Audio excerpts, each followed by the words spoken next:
Bonsoir à tous, on se retrouve du coup pour un petit live entre Pugchas Champs et Slytherin, je sais pas trop si je le dis bien, deux grosses équipes internationales de mixte qui vont du coup s'affronter dans,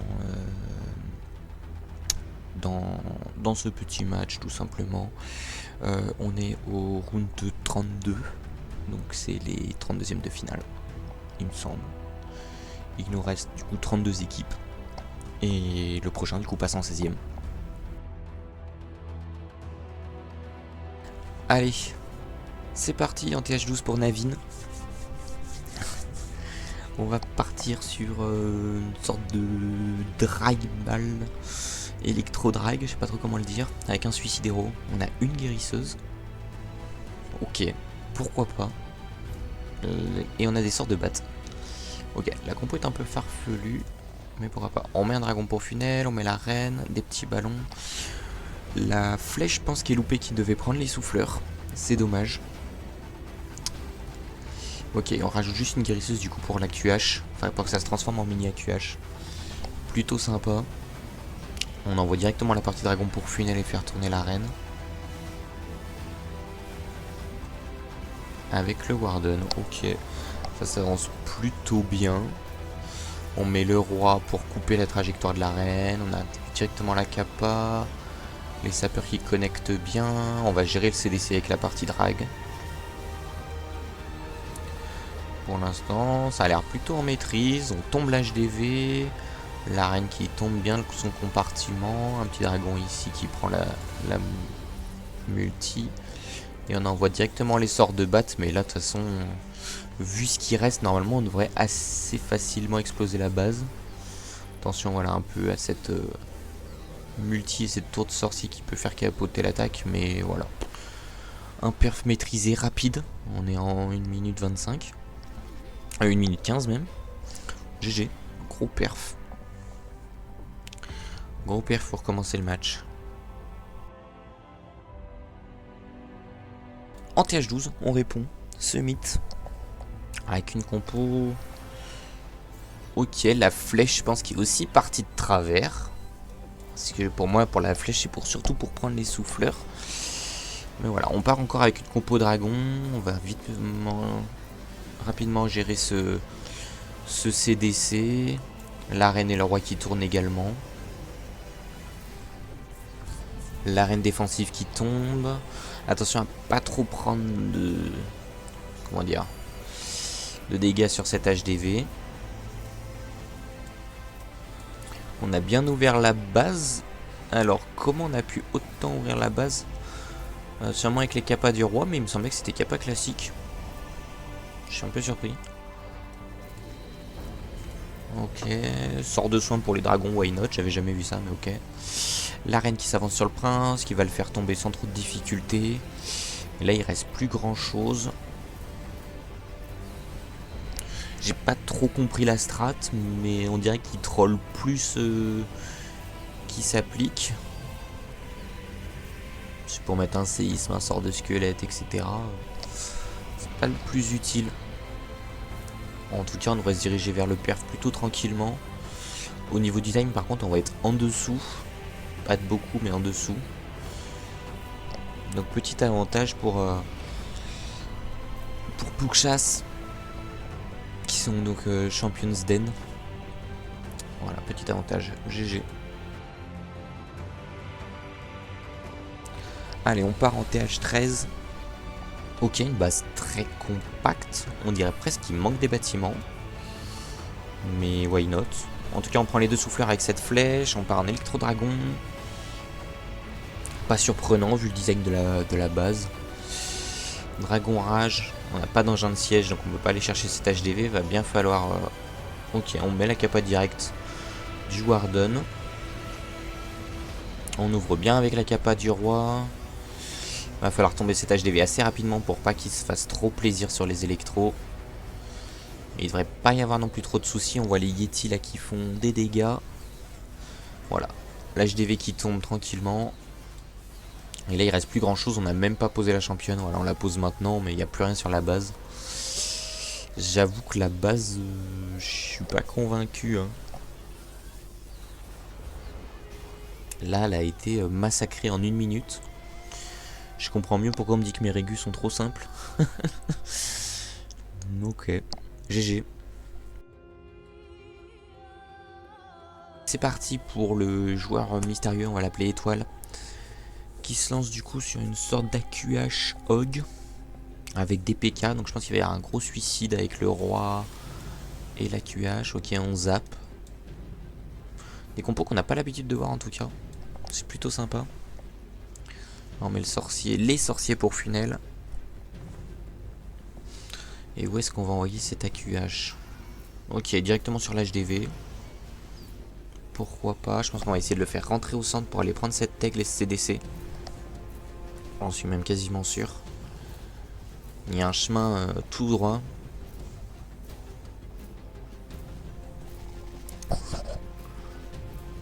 On ouvre bien. L'open sapper là qui est vraiment bien passé pour accéder à ce compartiment.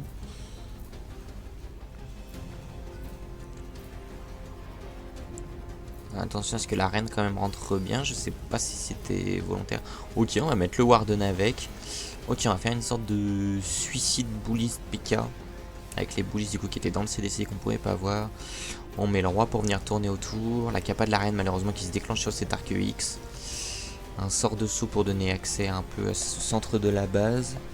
Le CDC qui sort mais qui devrait pas poser trop de problèmes. Parce qu'un molos sur des boulistes ça va pas faire beaucoup de dégâts.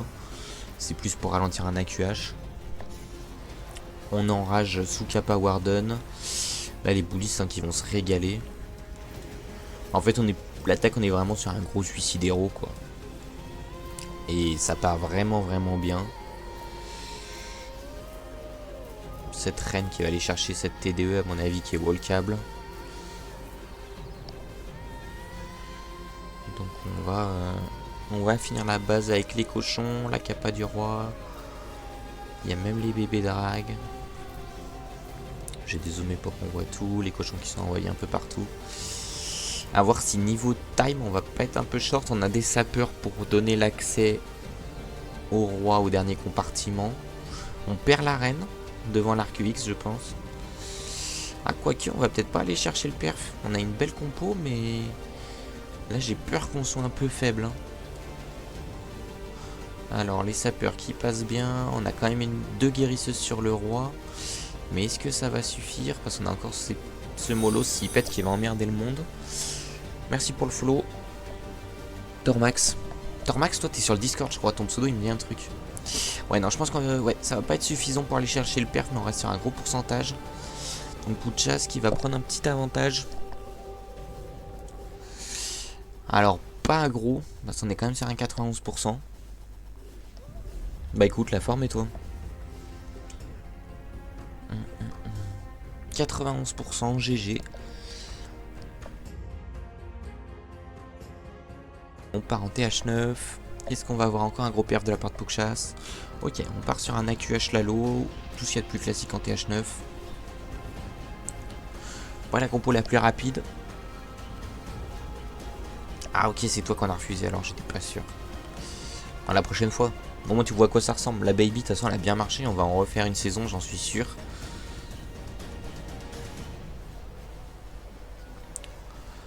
Ok, le sapeur qui connecte pas, on en renvoie deux derrière, voilà, qui vont bien ouvrir au niveau de la réserve d'or. On va pouvoir accéder aux deux défenses antiaériennes, le prince. On a encore des sapeurs, je pense, pour accéder encore plus au centre de la base. Et derrière, on aura même un sort de saut.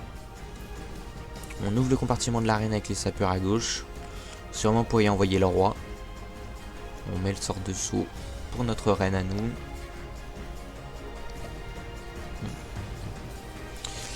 On met bien le poison sur les chasseuses. Ouais, on active la capa pour pas perdre la reine. Parce que ça peut vite partir en steak avec des chasseuses. Là, on va avoir accès aux deux arcs UX. Le roi qui fait son taf. Ouais, bah en vrai, on refuse à un moment. Tu sais pourquoi? Parce qu'on laisse 3 semaines d'inscription. Du coup, on se dit, dernière minute, les gens qui se réveillent, un peu relou quoi. Du coup, au moment, faut bien, de toute façon, il faut bien couper un moment. Donc on est obligé de refuser des gens. Faut pas trop faire traîner. La reine qui va tomber avant de prendre cet HDV, ça risque de compromettre un peu la fin de l'attaque là. J'ai peur qu'on soit sur un one star. À voir, parce qu'on a quand même 2 molosses qui vont bien tanker. On a pas mal de ballons, mais qui vont se regrouper. S'il y a trop de mines, ça peut vite partir en cacahuète. À voir, et cet HDV, je sais pas s'il va tomber. Si je pense que ça devrait tomber, mais je sais pas si on va être assez puissant pour aller au bout de cette base. À voir là, si cette tour de sorcier arrive à défendre les ballons ou si elle se fait tout simplement terrasser. Non, je pense que ça va pas suffire pour la défense. On va être sur un perf. Moins rapide que les 2 premiers, mais quand même un perf. On va garder cet avantage. GG.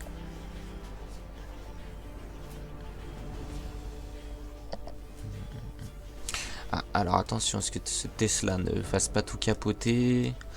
Mais on devrait largement avoir le temps. Ouais, c'est ça, mais on avait déjà repoussé en fait de 12 heures. Parce qu'en fait, à un moment, nous, faut se dire que derrière, faut qu'on fasse les tirages au sort, faut qu'on fasse les rooms, qu'on fasse les arbres, qu'on regarde que tout est ok, qu'on ouvre, et après, faut qu'on... les gens, ils vont commencer à parler, donc c'est un peu relou, quoi. Allez, on repart en TH13. Ok, une base... je crois que c'est une box base, en fait, je connais pas les noms, mais j'appelle ça box base parce que c'est bien carré. C'est une box, quoi. Et on part sur un suicide Lalo. Avec un zap. On prend bien l'arène. On loupe le souffleur, c'est dommage. On prend l'arc XL arène. C'est vraiment con d'avoir loupé le souffleur parce que ça peut faire chier un Lalo, quoi, un souffleur. La bonne open sapper. On met le roi, l'arène avec un petit géant pour tank. Un golem pour bien tank l'arène. Je pense que le but c'est qu'elle aille loin. Qu'est-ce qu'on est en capacité? Ok, capacité classique. Partout, de toute façon, je pense, ouais. Il me semble qu'en TH13 championne, t'as pas le choix. Bon, après, WOD, on accepte tout le monde. Et de toute façon, on réfléchit à des formats pour que les plus petites teams soient, entre guillemets, plus intégrées et considérées par WOD. Je sais pas comment le dire, mais en gros, on fait un format pour que... Je pense que ça se sera en place à partir de la prochaine saison, où il n'y a pas que de l'élimination directe. Parce que pour les petites teams, c'est vrai que c'est un peu relou. Tu viens, tu fais une semaine, puis tu dégages en général parce que tu matches une grosse team où t'as pas forcément le niveau pour passer, donc c'est dommage. Donc peut-être un truc de match suisse. On verra. Ok, le Lalo qui part bien. Le roi qui a pris une bonne partie du village. La reine qui s'est bien avancée. C'est dommage qu'on ait toujours pas tombé ce souffleur. Hein. Ok, on prend le prince. La reine qui va taper du mur. C'est sa spécialité. De toute façon, on la connaît.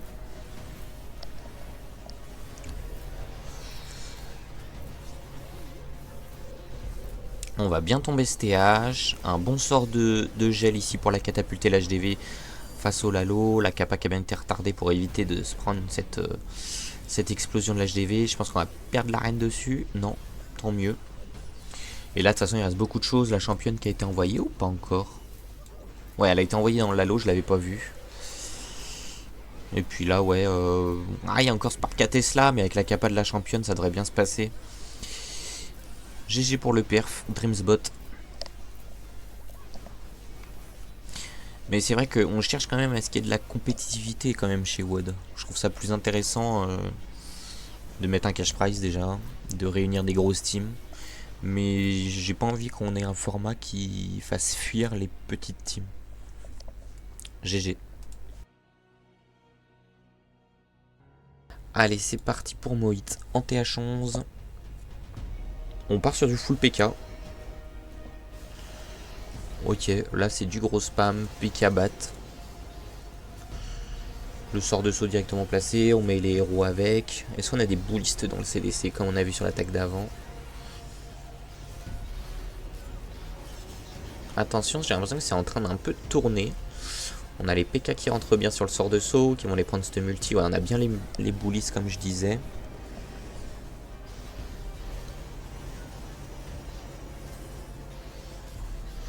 Le CDC qui devrait être géré sans trop de soucis. On n'a pas grand chose pour gérer ce dragon. Ça risque d'être un petit peu emmerdant, surtout qu'on n'a pas pris les PK dans la capa du Warden. Donc ces PK au milieu qui vont être un peu envoyés au casse-pipe. Mais là on progresse vraiment bien dans la base. Il va plus y avoir grand chose pour stopper les sorts de chauve-souris. Encore ce dragon par contre qui peut faire chier parce que là il est au milieu, il n'y a rien qui le tape. Alors il y a la reine derrière. Il faudrait pas qu'il fasse trop de dégâts avant d'être géré. Ouais, il fait tomber le Warden. Et il va aller sur les sortes de chauve-souris, j'espère. Ah si, il va aller sur les sortes de chauve-souris, ça peut faire mal. Alors heureusement, c'est les sortes de chauve-souris, c'est très rapide. Je pense que ça va suffire pour aller chercher le perf, mais on était pas loin de l'accident. Ah, quoique. Je sais pas. En fait, la reine a encore la capa, donc je pense qu'elle va aller au bout du village, mais... Voilà, c'était pas non plus dit d'avance que ça allait. Non, ça va y aller.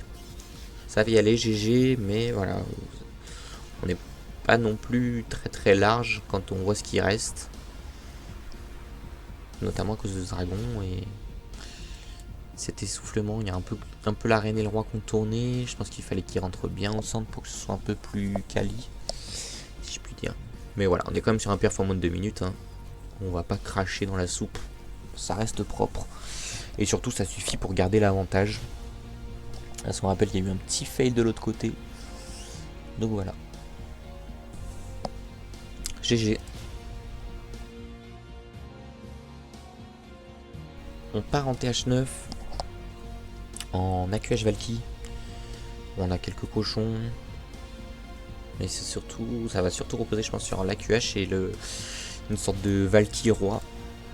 Pour bien rentrer au centre de la base. Alors on n'a pas de sort de saut, c'est un peu surprenant, mais on a 12 sapeurs, donc faut bien les poser pour bien avancer. On met directement les guérisseuses. J'espère qu'on n'a pas trop attendu pour ces guerriers, mais non, ça va. Ça s'avance bien. Les sapeurs qui font la première open. On va avoir accès à une grosse partie au centre du village. On va sortir le CDC. Ok, CDC full gobelin dragon. Un petit peu emmerdant, mais ça va aller. On devrait le gérer sans aucun souci avec un seul canon qui tire.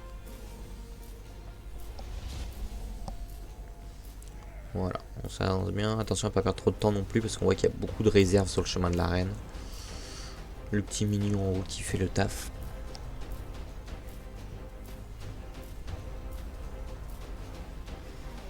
Là on va gérer le prince. Est-ce que l'HDV va être wallcable?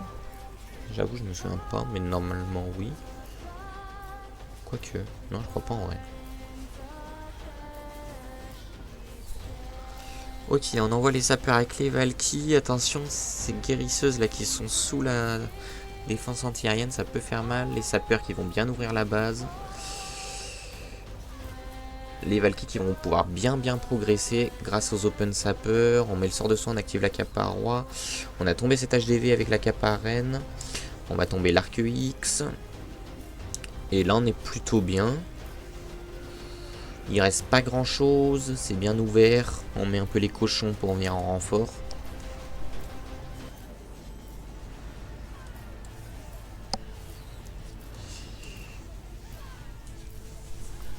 Et ouais, on va se diriger vers un perf, pas très rapide, mais un perf quand même.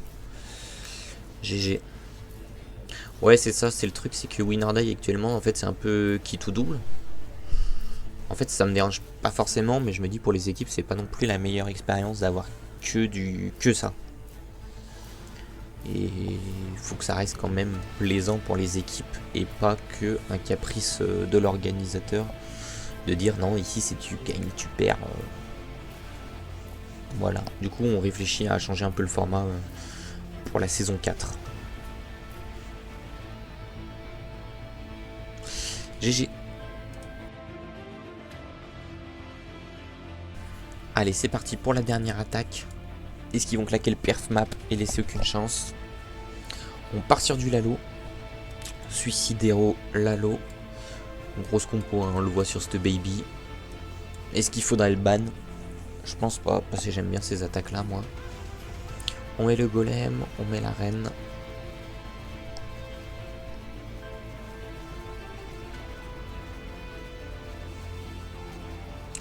Le roi derrière, est-ce qu'on va bien mettre les boulistes? Ouais, faire attention à pas que les boulistes tournent, mais on a bien fait le funnel normalement. Donc ça va bien rentrer dans ce compartiment et après dans le centre de la base. Le CDC qui est sorti. Attention à ce roi qui s'est fait focus par la mono. Ouais, on gèle, on est obligé. Le prince, il n'y a pas grand chose pour le gérer. Cette reine qui va, qui va rentrer quand même, elle fait pas la capricieuse. Le sort de saut qui a bien ouvert la base. Je vois pas beaucoup de ricochets de bouliste. On met la cape arène pour pas se faire démo par la mono. La P1 qui a pas non plus fait un taf énorme. J'ai peur qu'on aille pas au bout de cette base. On va sécuriser le 2 étoiles de toute façon.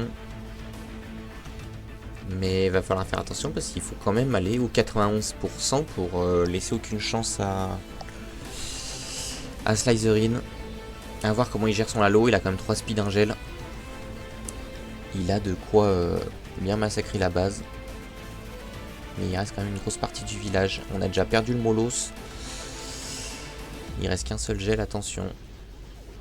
Des bombes mal placées, ça peut vite partir en cacahuète.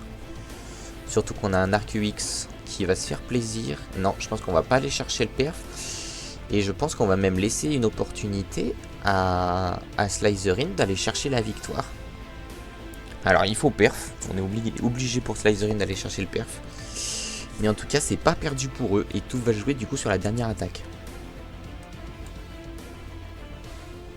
Aïe aïe aïe, le gros fail en plus. Alors on sécurise quand même la 2ème étoile, donc on va être quand même sur un 14. Mais là ouais c'est un gros fail quand même. 75 par rapport aux attaques d'avant je parle quand même. Parce que les attaques d'avant on était quand même sur une moyenne de 1,44 sur 4 attaques. Et des perfs, on a vu une attaque en moins de 1 minute. Mais là ouais, ouf ça fait mal. 73, on va peut-être monter au 75. Ah, même pas, 74. 74%. Et là 14-11. Tout va jouer sur la dernière. Le perf pour la win. On est obligé de perf de toute façon. Oh, perf. Slitherin passe devant, du coup c'est plus 20%. Comme vous pouvez voir, du coup là c'est plus 20% un perf, vu qu'on divise les 100% par 5. Donc on arriverait à 98%. Parce qu'on est à un fail 91. Tout va jouer sur ce TH10 justement. On est parti dans les times. Ok, on est sur une sorte de suicide Valky bouliste. On sort le CDC. Et derrière on a un peu des cochons pour venir finir la base. Mais ça va surtout jouer sur le suicide Valky bouliste. J'appelle ça comme ça, je sais pas trop comment appeler la compo. Voilà, on met les géants avec la reine. On va gérer le CDC en dehors de la base. On a 4 guérisseuses, voilà, qu'on met directement. Le sort de rage pour pas perdre l'arène sur Smolos. Si voilà, les petits roquettes laveux, ça peut vite faire mal. On met un petit archer pour tomber les roquettes lave rapidement. Va falloir lancer les open sappers pour pas que ça tourne. Voilà. La première open sapper qui se fait sans aucun souci. Une base très compartimentée, c'est dommage qu'il n'y ait pas un sort de saut. Ce ballon pour déminer. Là il prend bien tout son temps, il n'y a pas besoin d'aller chercher un speed perf. Uniquement un perf. On envoie les Valky, le roi. On va mettre les boulistes derrière peut-être. Attention à ne pas perdre non plus la capa de la reine trop tôt. La première open sapper qui passe. Le roi des barbares défensif qui va tomber. Ok, les sapeurs ont bien ouvert le compartiment pour la reine. On va aller pouvoir chercher cet arc UX et cette tour à bombe. Là on va rentrer au niveau de la reine défensive. On va faire tomber cette reine, le sort de soin. Là on s'avance bien. Les deuxièmes open sappers qui ont été faites pour la reine. Ah, on s'avance très très bien même. Le sort de gel pour sauver ce roi. Un peu tardif. Parce qu'il va pas suffire à le faire survivre très très longtemps. Et là maintenant, est-ce que ça peut aller chercher le perf? Je pense que oui. Au niveau du time, attention à pas trop taper de mur. Mais ça m'a l'air plutôt safe à ce moment-là de l'attaque. Un tirage sur l'arène pour taper les murs n'aurait pas été de refus ou une capa, je sais pas. Il a raison quand même de prendre son temps. Attention à ne pas trop le prendre et à timer. Voilà, on envoie déjà les cochons pour déblayer les bâtiments et que le clean fasse son effet. Voilà. On gèle, on rage, on finit les dernières défenses et maintenant c'est plus qu'une question de time. Est-ce qu'on va aller chercher tous les bâtiments? Je pense que oui. Et Slitherin qui va l'emporter sur cette dernière attaque. Ils se seront pas laissés faire. GG, ça aurait pu impressionner ces grosses attaques qu'on a vues de la part de Pourchasse en début. Mais ils ne se sont pas laissés faire, ils sont restés focus et ils vont aller chercher le 14-14. Victoire au pourcentage. GG. Alors on va voir si je dis pas de la merde. Non. Victoire pour Slicerin. Quel beau match. 14-14.